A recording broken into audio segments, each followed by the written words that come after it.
YouTube, bienvenue sur ma chaîne. Maintenant c'est Genuine Girl et non Authentic Makeover. Donc j'ai changé le nom de ma chaîne, je trouve que ça fait plus cool et j'aime bien la sonorité. Donc Genuine ça veut dire authentique en anglais, donc ça reste toujours authentique pour les intimes.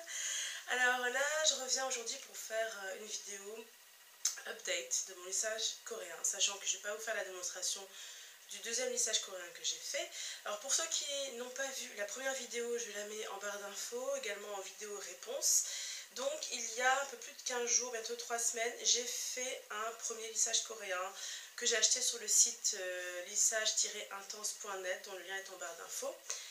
Et j'avais oublié de laisser poser la crème lissante, ce qui fait qu'il était un petit peu raté ce lissage. Ça a juste détendu mes racines frisées et une fois sec, mes cheveux étaient quand même très frisés. Donc j'ai refait un lissage coréen 15 jours après, et oui 15 jours après, parce que je ne voyais pas que mes cheveux étaient abîmés. J'ai trouvé que pour éviter que mes cheveux se cassent à cause de la différence de texture, puisque je le rappelle j'avais les longueurs défrisées et les racines frisées, je me suis dit que c'était la meilleure solution de lisser le tout pour éviter la casse. Donc j'ai bien fait. Le deuxième lissage coréen a très bien fonctionné, j'ai laissé poser la crème lissante un quart d'heure. J'aurais pu laisser poser 20 minutes puisque j'ai vu après coup que sur le site lissage-intense.net il était noté qu'on pouvait laisser poser jusqu'à 20 minutes la crème lissante. Donc ça je pense que c'est valable pour les cheveux frisés à crépus. Donc j'ai quand même eu de très beaux résultats. Donc là ce que vous voyez ce sont mes cheveux donc qui sont secs. C'est-à-dire qu'ils ont été séchés naturellement, je n'ai pas du tout appliqué de produit coiffant dessus.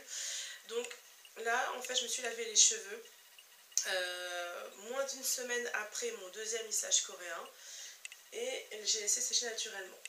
Donc ils sont pas secs, ils sont très doux.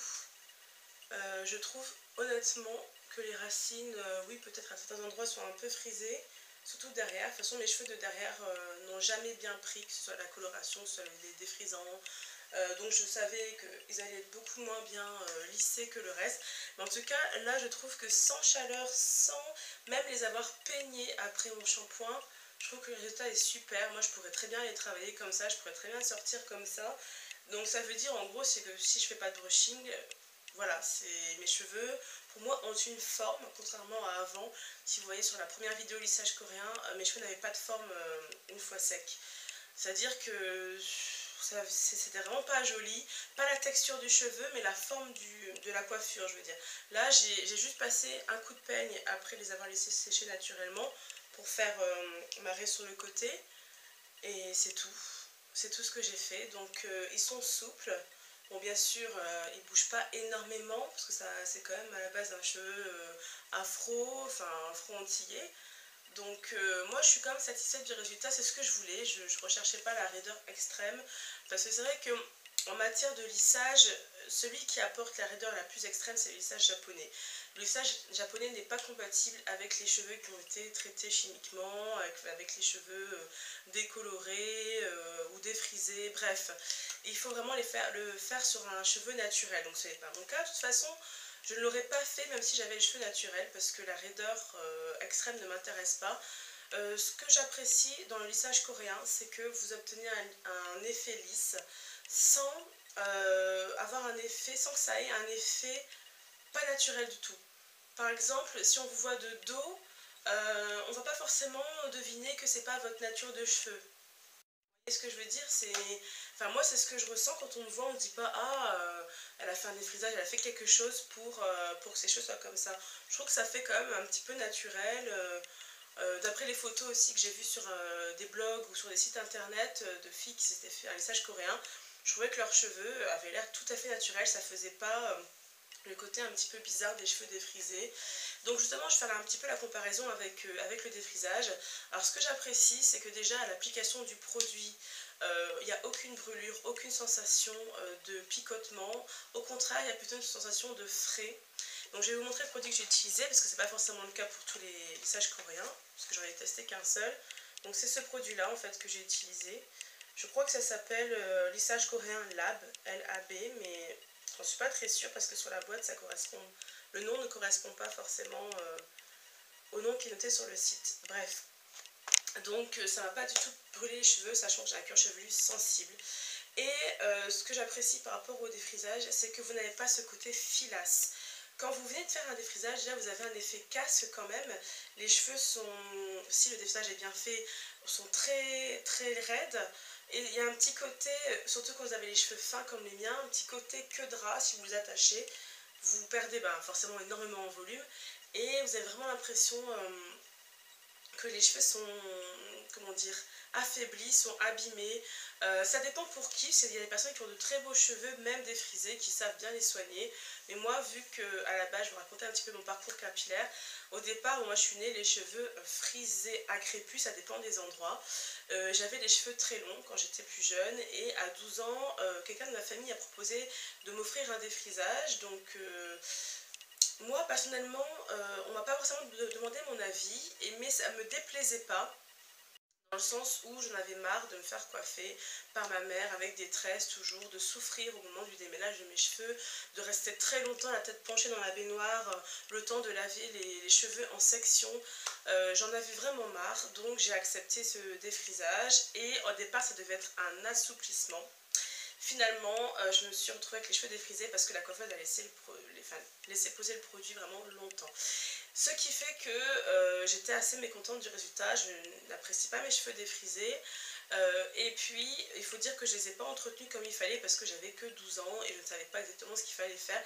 Mais en même temps, je voulais m'en occuper toute seule. Donc, je ne blâme pas mes parents puisque je n'ai pas demandé forcément à mes parents de m'aider à les soigner. Je prenais les produits que ma mère utilisait et je faisais des erreurs de débutante, ce qui fait que j'ai eu énormément de casse. Mes cheveux se sont retrouvés mi-longs alors que c'était au milieu du dos, même plus.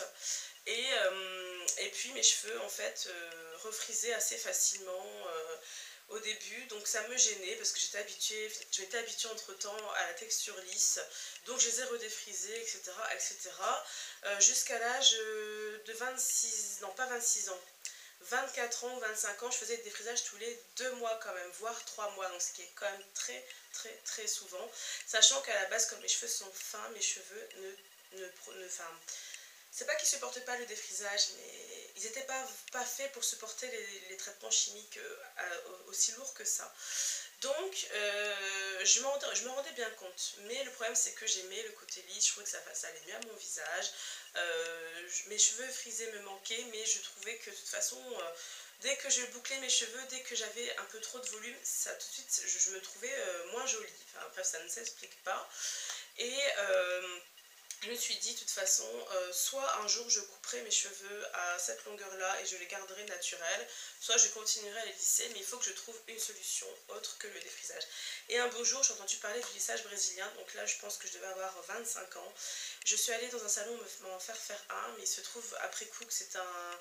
J'ai découvert récemment que ce lissage contenait du formol, mais à l'époque je n'étais pas au courant.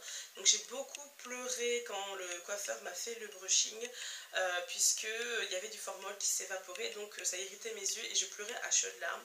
Bref, donc le résultat a été assez concluant, en tout cas ça n'a pas abîmé les cheveux, heureusement. Et j'ai continué les lissages brésiliens à domicile à raison de peut-être tous les 3 mois ou 4 mois. Jusqu'au jour où je me suis dit j'arrête les défrisages. Donc j'avais à peu près 6 mois de repousse. Mais finalement en fait ça ne me convenait pas d'avoir cette double texture malgré le fait qu'avec le lissage brésilien j'arrivais à beaucoup mieux les coiffer. Donc j'ai redéfrisé, j'ai tenu que 6 mois ma transition. Ensuite j'ai refait 6 mois, non 7 mois sans défrisage, puisque la dernière fois que j'avais défrisé mon cuir chevelu avait été très abîmé. Donc voilà, on arrive au lissage coréen. Au bout de peut-être 3 mois de transition, quand je commençais à en avoir un peu marre de mes repousses, je me suis renseignée, vu que je voulais arrêter les défrisages de toute façon, je me suis renseignée sur les autres techniques et je suis tombée sur des vidéos de lissage coréen. Il y en a très très peu, mais j'ai quand même réussi à m'informer un maximum en regardant sur des blogs également en complément. Je vous mettrai quelques liens en barre d'infos.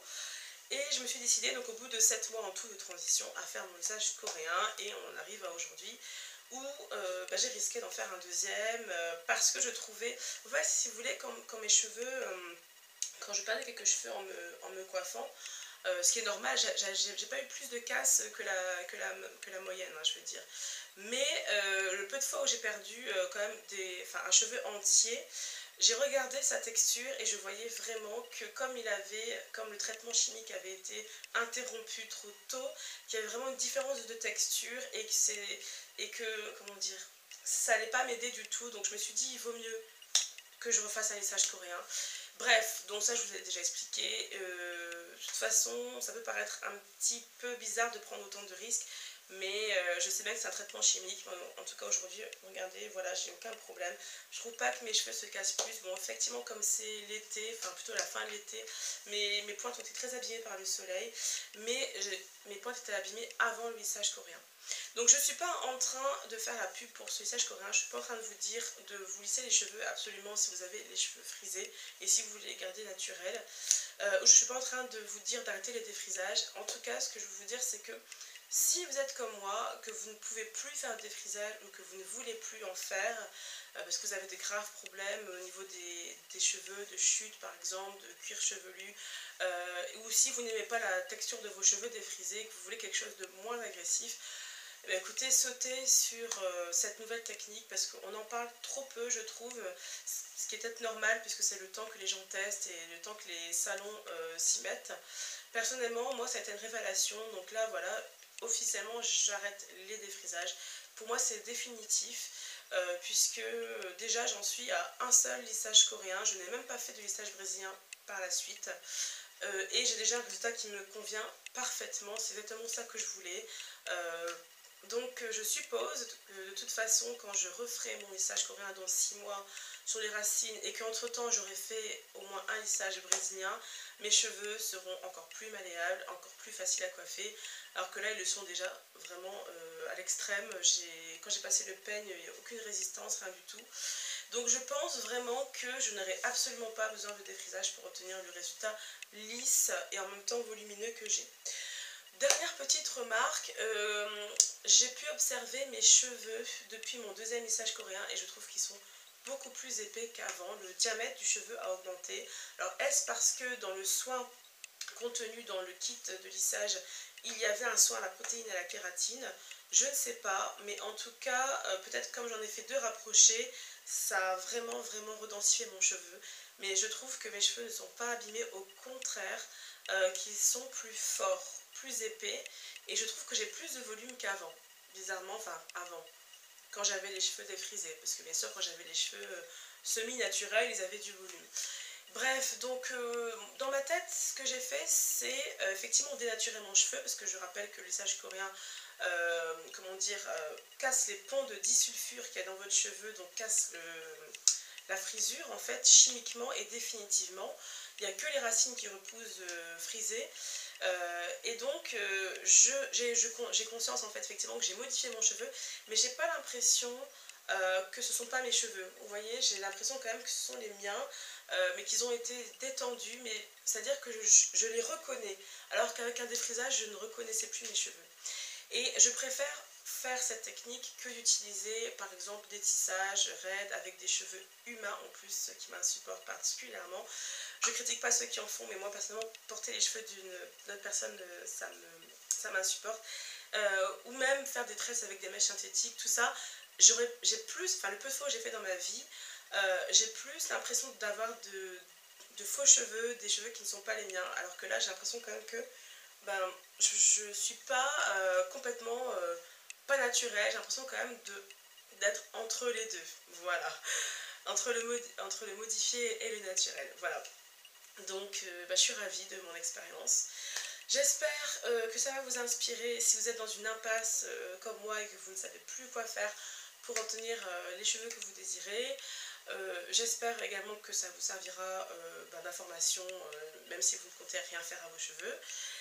Je vous souhaite une excellente journée et je vous dis à très bientôt. Bye bye!